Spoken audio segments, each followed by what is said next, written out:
So I returned to a second to this logic model. How to identify measures. So two things. One, obviously related to the outcome. We've talked about that. Second one is validating the hypothesis.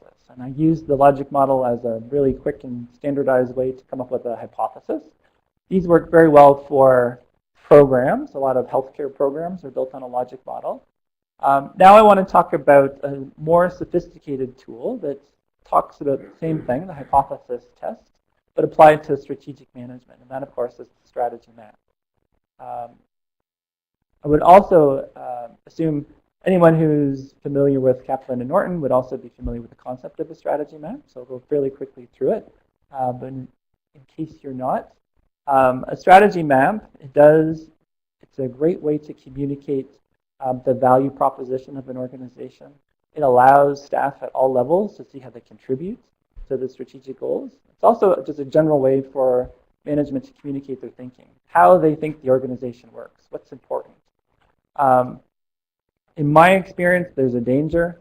When people start to build a strategy map, it becomes everything to everyone that's ever done anything in the organization. It becomes extremely complicated. It's not helpful. The power of a strategy map is when it's done simply. It focuses on the few things that make the biggest difference. And it can be applied to departments as well as organizations as a whole. So this is what they look like, how to build them. It's fairly simple. You would document the strategic objectives, organize them into perspectives. And again, these are the balanced scorecard perspectives. Don't be limited by that. Do what makes sense for your organization. These are generally the strategic themes. So on the bottom, it tends to be the enablers, the resources, drawing from the logic model. Here's the activity, it's what you do with them. And then this is what really matters. So this is where you're aiming for. In the example that's shown there, maximize stakeholder value. So it's some kind of a public corporation. Customers are what drives that.